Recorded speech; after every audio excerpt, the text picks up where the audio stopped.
पंजाब इस वक्त शदीद सैलाबी सूरत हाल की लपेट में है। दरियाए चिनाब और दरियाए रावी में बढ़ते पानी के बहाव ने वसी पैमाने पर तबाही मचा दी है, जिसके नतीजे में लाखों लोग मुतासर हुए हैं। खड़ी फसलें बर्बाद हुई हैं, दर्जनों देहात ज़ेरे आब आ चुके हैं। ये सैलाब ना सिर्फ एक इंसानी अलमिया है, बल्कि एक बड़े ज़रई और माशी बहरान का भी पेश खैमा बन रहा है। सरकारी आदादोशुमार के मुताबिक पंजाब भर में अब तक सैलाब से 12 अमवात रिपोर्ट हुई हैं, जबकि 2.5 लाख अफराद अपने घरों से महरूम हो गए हैं। इनमें से तकरीबन 2.25 लाख अफराद को महफूज मकामात पर मुंतकिल किया जा चुका है। सैलाब के दौरान न सिर्फ इंसान बल्कि मवेशी भी मुतासर हुए, ताहम रेस्क्यू टीम्स ने अब तक 2.25 लाख माल मवेशियों को महफूज मकाम पर मुंतकिल करके एक बड़ी हलाकत से बचाया, एक बड़ी अलमिया से बचाया। रेस्क्यू ऑपरेशंस बड़े पैमाने पर जारी हैं। दरियाए चिनाब में इस वक्त शदीद सैलाबी सूरत हाल है। बुहाना के इलाके में बुखारियाँ के करीब पानी झंग शनियोट रोड तक पहुँच चुका है, जिसके बायस 85 देहात डूब गए हैं। हज़ारों एकड़ पर काश्त की गई फसलें तबाह हुई हैं। इसी तरह गुजरात में भी सैलाब ने सरकारी इमारतों को अपनी लपेट में लिया है, हत्ता कि एक अस्पताल भी पानी में डूबा है। दरियाए रावी की सूरत हाल भी ख़तरनाक है। शादरा के मकाम पर पानी का बहाव 1,98,000 क्यूसेक की हद को छू गया है, जबकि रावी से मुल्हिका 5 तहसीलों के 22 इलाकों को खाली करा लिया गया है ताकि इंसानी जानों को नुकसान से बचाया जा सके। लाहौर के मज़ाफ़ाती इलाकों में भी सूरत हाल ख़राब है। मांगा मंडी में हज़ारों एकड़ ज़रई अराजी पानी में डूब गई है। अब सैलाब ने कई ख़ानदानों को भी बेघर किया है। यहाँ तक कि सियालकोट में एक ही ख़ानदान के 5 अफराद सैलाबी रेले की नज़र हुए हैं। मजमूई तौर पर इस इलाके में डूबने वालों की तादाद 9 अफराद तक जा पहुँची है। सैलाब ने पंजाब की ज़रई मईशत को भी नुकसान पहुँचाया है। चावल की काश्त के लिए मशहूर जफरवाल में 12,000 एकड़ पर खड़ी धान की फसल तबाह हुई है। परिंदों और मवेशियों के चारे के लिए अहम बाजरे की 5,000 एकड़ पर मुश्तमिल फसल भी सैलाब की जद में आई है। इसके अलावा मकई की 2,000 एकड़ और दालों की 100 से ज़ायद एकड़ फसल मुकम्मल तौर पर तबाह हुई है। यही नहीं, कपास, सब्जियों और चारा जात की फसलें भी दरियाबुर्द हो चुकी हैं। दरियाई कटाव का सिलसिला भी जारी है, जिसके बायस ज़मीन के बड़े टुकड़े हमेशा के लिए ख़त्म हो रहे हैं। इस तबाही के बराह रास्त असरात मुस्तकबिल में भी खुराक और सब्जियों की शदीद किल्लत की शक्ल में सामने आएंगे। जब एक तरफ लाखों लोग बेघर हों, हज़ारों देहात डूबे हुए हों, लाखों एकड़ ज़रई रकबा तबाह हो जाए, तो ये सिर्फ एक मकामी आफत नहीं रहती, बल्कि पूरे मुल्क के लिए माशी और समाजी बहरान में तब्दील हो जाती है। अब बिलाशुबा पंजाब में जारी सैलाब ने इंसानी जानों, बुनियादी ढांचे और ज़रई मईशत तीनों पर कारी ज़रब लगाई है। ये लम्हा फ़िक्रिया है। क्या हम हर साल आने वाले सैलाब को किस्मत का लेखा समझ कर झेलते रहेंगे, या फिर इसके तदारुक के लिए अमली और मौसर इक़दाम भी करेंगे? अब वज़ीर आज़म शहबाज शरीफ और वज़ीर आला पंजाब मरियम नवाज़ साहिबा ने सैलाब से मुतासरा इलाकों के दौरे के दौरान अपनी गुफ्तगू में सैलाब से निपटने के लिए डैम्स की ज़रूरत को नागुज़ीर करार दिया है। This is something very alarming कि अगले साल फिर हम ये एक्सपेक्ट कर रहे हैं और 22% ज़्यादा इंटेंसिटी के साथ एक्सपेक्ट कर रहे हैं। डॉक्टर आसिफ जावेद साहब हमारे साथ मौजूद हैं, एनवायरमेंटलिस्ट हैं, वर्ल्ड बैंक के कंसल्टेंट भी हैं। डॉक्टर साहब अस्सलाम वालेकुम, बहुत बहुत शुक्रिया आपके वक्त के लिए। डॉक्टर साहब, सबसे पहले तो चेयरमैन एनडीए में जो कह रहे हैं, ज़ाहिर है हमारे 3 दरियाओं पे बहुत ज़्यादा स्ट्रेस है। दरियाए चिनाब है, जेहलम है, रावी है, तो यहाँ पे बहुत ज़्यादा स्ट्रेस है। What are you looking at? Forecasting क्या है? क्या worst is yet to come?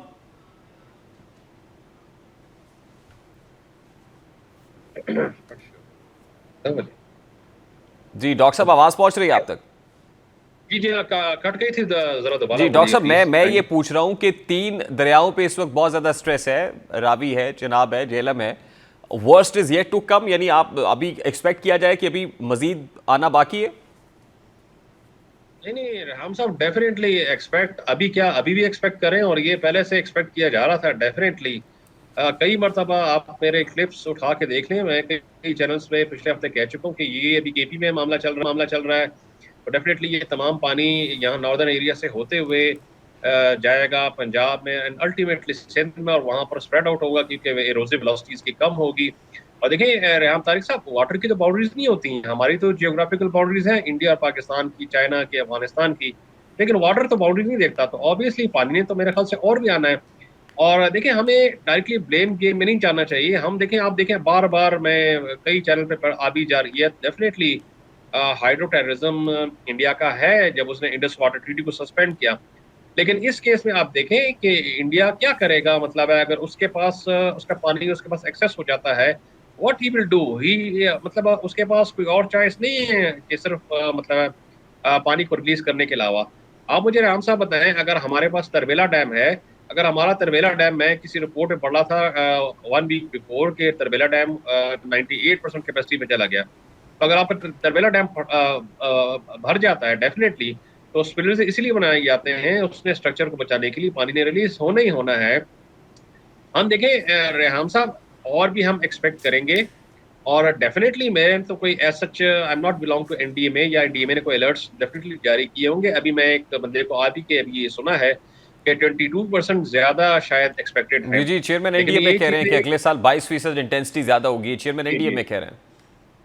जी जी, तो जब देखें अगले साल कह रहा है, अभी देखें अभी भी एक साल है, ये साल तो चले हमने जैसे भी थे गुजार लिया, तो एक साल is the hell of a period. हम हर चीज क्लाइमेट चेंज पे, क्लाउड बर्स्ट पे, फ्लडिंग पे, आबी जारहियत पे इंडिया की डाल देते हैं। देखें हमारी अपनी भी कुछ रिस्पॉन्सिबिलिटी है as a nation, as a government, as a मतलब एज ए कलेक्टिव, हमारी कुछ रिस्पॉन्सिबिलिटीज जो हम नहीं निभा रहे। देखिए आपको मैं एक क्लियर कट रेहम साहब बात बता दूं कि क्लाइमेट चेंज नो डाउट हो रहा है, और ये पहले 30 साल से लोग लगे हुए हैं, अभी तो हम एरा ऑफ कॉन्सिक्वेंसेस डेफिनेटली हो रहा है, इससे तो कोई इनकार नहीं करता। लेकिन अगर आप एक सेकंड के लिए या एक मिनट के लिए भूल जाएं कि क्लाइमेट चेंज हो रहा है, अगर क्लाइमेट चेंज ना भी हो तो शायद इससे थोड़ी कम डेवस्टेशन हो, लेकिन फिर भी यह डेवस्टेशन होगी। क्यों होगी? देखें आपकी सोसाइटीज दरियाओं के अंदर बनी हुई हैं, आपके दरख्त दिन ब दिन कटते जा रहे हैं, आपके रिवर के किनारे पे माइनिंग हो रही है बाकायदा, तो डेफिनेटली जब तमाम चीजें होंगी पानी को अपना रास्ता नहीं मिलेगा। मिसाल के तौर पे आपने एक बिल्डिंग खड़ी कर दी है दरिया के फ्लड प्लेन में, और बिल्डिंग भी स्ट्रक्चर उसका अच्छा है जिसमें अंदर पानी नहीं घुस सकता, तो पानी तो डेफिनेटली उस बिल्डिंग को क्रॉस करके फिर आगे जाएगा। तो अगर पानी ने पहले 1 किलोमीटर जाना था, अब वो शायद 3 किलोमीटर जाएगा। तो हर चीज हमें ब्लेम गेम नहीं करना चाहिए, क्लाइमेट चेंज को, क्लाउड बर्स्ट को, फ्लडिंग को। देखिए हमारे मुल्क में रेहान साहब लॉज एग्जिस्ट करते हैं, क्लियर कट पीपा पर एक्ट है जाहिर है उनकी पाकिस्तान के। इम्प्लीमेंटेशन नहीं होती है। डॉक्टर साहब देखिए, ये बात जी जी आप दुरुस्त कह रहे हैं, लेकिन इस वक्त तो हम एक फायर फाइटिंग मोड के अंदर है। इस वक्त तो रेस्क्यू रिलीफ ऑपरेशन जारी है। इस वक्त तो जो करना है पानी ने करना है। उसके बाद हम तो लोगों को ये कह रहे हैं कि यहाँ से नकल मकानी कर लें, इवैक्यूएट कर दें, खाली कर दें, छोड़ दें। अब तो पानी कर रहा है सर, तबाही मच रही है जिसको हम अपनी आंखों से देख रहे हैं। अभी आज मरियम नवाज साहिबा ने भी और वजीर आजम साहब ने भी जब विजिट किया है तो एक ही बात पे एम्फेसिस हुआ है जी, इंफ्रास्ट्रक्चर डेवलप करना है, हमें कंसेंसस के साथ जो है वो डैम्स बनाने हैं। तो क्या डैम्स इसका हल है? रिजर्वॉयर्स इसका हल है?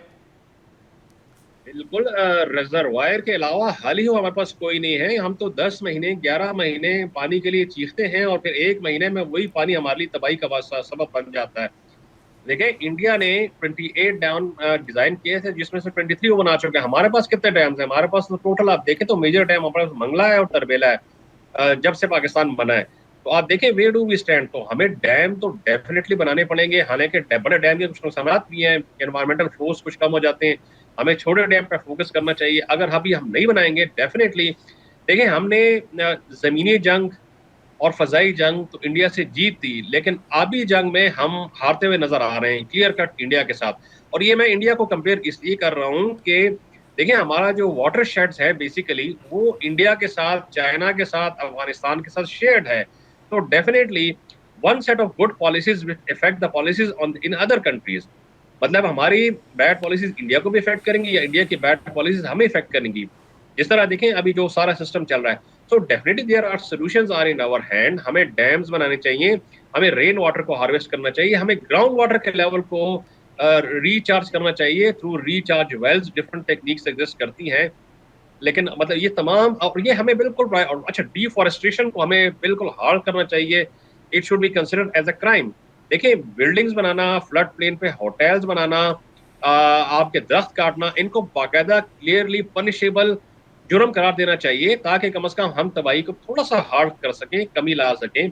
और फिर हमें क्लाइमेट रेजिलिएंट स्ट्रक्चर की तरफ रेहान साहब जाना पड़ेगा। हमारे पास अभी और कोई चॉइस नहीं है, हमने अडेप्ट करना है अपने आप को, एंड और वी वो should go for a climate climate resilient structure क्या है सर? क्लाइमेट रेजिलिएंट स्ट्रक्चर वो होता है रेहान साहब जो कि आपकी एक्सट्रीम क्लाइमेटीज, जो नेम मैं इसको दे रहा हूँ, जिसको वो बर्दाश्त कर सके। मिसाल के तौर पर आपको फ्लड एक जगह जाता आता है, तो आपकी बिल्डिंग इतनी होनी चाहिए कि वो फ्लड को रेजिस्ट कर सके, और फ्लड में वो बिल्डिंग इफेक्ट ना हो। This is called resilience to flood. इसी तरह रेजिलिएंट एग्रीकल्चर है, इसी तरह हमारी रेजिलिएंट टेक्नोलॉजीज हैं, ठीक। तमाम चीजें हैं जो कि चेंजिंग सिनेरियो में हमें करने की जरूरत है, और हमें करनी पड़ेंगे। And this is the time Rehan साहब, अभी भी हम नहीं करेंगे ना, तो ऐसा ना हो कि हम पॉइंट ऑफ नो रिटर्न पे पहुंच जाएं और फिर हमारे पास कोई रास्ता ही ना हो। लेकिन सबसे इंपॉर्टेंट बात यह है कि जो हमारा एक्ट है, पीपा एक्ट, उसको in the letter and in the true letter and spirit follow होना ठीक। चाहिए। देखिए जो भी बिल्डिंग बनती है, जो भी प्रोजेक्ट होता है, आपकी नेशनल पॉलिसी में है बाकायदा, उसका या इनिशियल एनवायरमेंटल एग्जामिनेशन होगा या एनवायरमेंटल इम्पैक्ट असेसमेंट होगी। अगर प्रॉपर एनवायरमेंटल इम्पैक्ट असेसमेंट हो या इनिशियल एनवायरमेंटल एग्जामिनेशन हो या किस शेड्यूल में आता है मैं उसकी डिटेल मिल जाता, ठीक है, तो डेफिनेटली बच सकती है बहुत सी बिल्कुल तबाहकारियों से सही। हम यानी बच सकते हैं। अल्टीमेटली हमें क्लाइमेट चेंज के साथ अडेप्ट करना पड़ेगा। डॉक्टर आसिफ जावेद साहब, बहुत बहुत शुक्रिया आपके वक्त के लिए। डिफरेंट स्पॉट हमारे रिपोर्टर्स मौजूद हैं, मुझे ज़रा उनकी तरफ जाना है और जानना है कि इस वक्त ऑन ग्राउंड सिचुएशन है क्या। सबसे पहले सईद कसूर में दरिया सतलुज के किनारे मौजूद है। सईद से जानेंगे कि इस वक्त कसूर की सिचुएशन क्या है, दरिया सतलुज पे पानी का बहाव कैसा है, वाटर लेवल क्या है। अस्सलाम वालेकुम सईद, बहुत बहुत शुक्रिया। सईद बताइएगा कि वाटर लेवल इस वक्त यहाँ पर कैसा है, कितने क्यूसेक पानी गुजर चुका है, कितने क्यूसेक मजीद पानी गुजरने की फोरकास्ट है? जी बिल्कुल रिहान, इस वक्त जो कसूर का ये इलाका है, दरिया सतलुज का ये किनारी इलाका कहलाता है, तलवार पोस्ट रेंजर की है। तो यहाँ पर आज सुबह जो पीडीएम की तरफ से फिगर्स आए थे वो 2,61,000 क्यूसेक जो पानी का रिकॉर्ड था वो यहाँ पे आया था, जिसके बाद कुल जो 200 तकरीबन 70 से ज़ायद जो मोज़ाजात थे वो इससे मुतासर हुए थे। कसूर की बात कर लें तो कसूर शहर के जो 72 जो गाँव थे, देहात थे, वो इस पानी से जो बहाव तेज़ आया, सैलाबी रेला आया, उससे मुतासर है वो हुए थे। और ये जो तलवार पोस्ट है यहाँ से इस समेत सतलुज के मकान पर 18 मुख्तलिफ मकामात के ऊपर जो रेस्क्यू का अमल है उसके लिए पॉइंट्स हैं वो बनाए गए थे, जिसमें रेस्क्यू 1122 का अमला था, शामिल था। पीडीएम समेत जो अल खिदमत फाउंडेशन और दीगर जो निजी इदारे हैं, रिफाई इदारे हैं, उनकी तरफ से यहाँ पर जो शहरों के इखला का सिलसिला है वो सुबह से ही शुरू था। लेकिन अगर बात करें रेस्क्यू ऑपरेशन की तो 14 अगस्त से इस मकाम पर जो रेस्क्यू का ऑपरेशन है वो जारी रखे हुए है ज़िली इंतज़ामिया और साथ दीगर इदारे, जिसमें गाँव की बात करें तो 72 गाँव थे, देहात थे, जो कि कसूर के जो है वो मुतासर हुए थे। और इसमें अगर आज का फिगर दें तो रेस्क्यू ज़राए के मुताबिक आज के दिन 5,000 से ज़ायद जो शहरियों को जो है वो कश्तियों के ज़रिए और लांचों के ज़रिए रेस्क्यू है वो किया गया है। और उसके साथ साथ तकरीबन 3,000 से ज़ायद जो मवेशी हैं, जिनमें गाय और भैंसें शामिल हैं, और उनको जो है वो रेस्क्यू किया गया है। तो ज़राए का यही कहना है, और यहाँ पर मौजूद जो आला ऑफिशियल्स हैं जिनमें ज़िली इंतज़ामिया है कसूर की, उनका यही कहना है कि पहली तरजीह जो है वो शहरियों को बाहिफाजत और बासानी तरीके से उनका इंखला है, उसको अमल पर पूरा करना है। उसके बाद उनको जो है वो तिब्बी इमदाद है वो फराहम करना है। ठीक है सईद, आप ये बता रहे हैं कि 2,61,000 क्यूसेक पानी आज के दिन गुजरा है, तो इसका टोटल कैपेसिटी क्या है और इम्कानात क्या है, फोरकास्टिंग क्या है, कितने लाख क्यूसेक पानी मजीद गुजर सकता है यहाँ से? जी बिल्कुल, अभी तक जो पीडीएम की तरफ से जो इतलात थी वो ये थी कि 2,61,000 जो क्यूसेक पानी था वो गुजरा था। ये जो पीक है वही बताई जा रही थी, लेकिन साथ में यही भी कहा गया था क्योंकि इसका जो आइंदा आने वाला बहाव होगा वो कितने कम होगा, जिससे जो नुकसानात हैं उसका जो अंदाज़ा है वो अभी तहाल पीडीएम की तरफ से लगाया नहीं गया। तो यही कहा जा रहा है कि 2,61,000 जो है ये यहाँ पर जो आज रेला गुजरा, इससे भी कदरे मुतासर जो हुए हैं 72 जो गाँव हैं, देहात है वो हुए हैं। अगर मज़ीद इससे बड़ा रेला आता है तो दरिया सतलुज के मकाम पर इर्द गिर्द जो लोगों ने गैर कानूनी तौर पर सोसाइटियाँ और घर तामीर किए हुए हैं उनको नुकसान का ज़ाला है वो ताहाल वो लगाया जा रहा है। और यही कहना है पीडीएम और ज़िली इंतज़ामिया का कि जो दरिया सतलुज का जो ये मकाम है जहाँ पर हम मौजूद हैं, ये तकरीबन 3 लाख क्यूसेक तक इसके ऊपर कैपेसिटी इस इलाके की है। ये 3 लाख क्यूसेक तक पानी है, ये अपना बहाव है, ये बर्दाश्त कर सकता है। और उसके साथ साथ जो यहाँ पर देहात हैं जो कि लोगों ने दरियाए सतलुज के अंदर जाकर अपना जो ज़री रकबा है वो तामीर किया हुआ है, साथ में मकानात है वो तामीर किए हुए हैं, उनके लिए जो अलार्मिंग है वो दी गई है कि वो उन लोगों को जो है वो पहले इतला भी दी गई थी कि वो बर वक्त तरीके से इंखला का अमल है वो यकीनी बनाए। लेकिन मुतअद्दिद जो शहरी थे वो ताहाल अपने इलाके पर ही मौजूद रहे, अपने शहर देहातों में ही मौजूद रहे। जिनको अब है वो इंखला का सिलसिला है उनका शुरू किया हुआ है गुज़िश्ता 2 रोज़ से यहाँ पर। तो ज़राए का ये कहना है कि जो तकरीबन 3 लाख क्यूसेक तक का ये एरिया है जो कि अपना बर्दाश्त कर सकता है। लेकिन जो आज सुबह फिगर थी पीडीएम की तरफ से वो 2,61,000 क्यूसेक बहाव था वो पानी का था। और पानी के बहाव के साथ साथ जो यहाँ पर मुतअद्दिद पॉइंट्स ऐसे बनाए गए हैं कसूर इंतज़ामिया की तरफ से, ताकि शहरियों को जो है वो दरिया सतलुज के तरफ से जो है वो ना सिर्फ एक जगह से बल्कि मुतअद्दिद जगह से उनका इखला है वो यकीनी बनाया जा सके, ताकि बासानी तरीके से उनकी ट्रांसपोर्टेशन जो है उसको भी अमल में लाया जा सके। तो आज जो है जो तलवार पोस्ट है कसूर की, यहाँ पर तकरीबन 5,000 20,000 से ज़ायद शहरी हैं वो रेस्क्यू किए गए हैं। उसके साथ मवेशी को रेस्क्यू अमल भी जारी है और ज़िली इंतज़ामिया के मुताबिक पहले मरहले के अंदर जो शहरियों को जो है रेस्क्यू करने का अमल है वो रात गए भी जारी रहेगा, लेकिन फिल वक्त जो यहाँ पर कार्रवाइयाँ अमल में लाई जा रही हैं उनमें PDMA, रेस्क्यू 1122 समेत जो दीगर सरकारी इदारे हैं। ठीक है, बहुत बहुत शुक्रिया सईद आपका। सही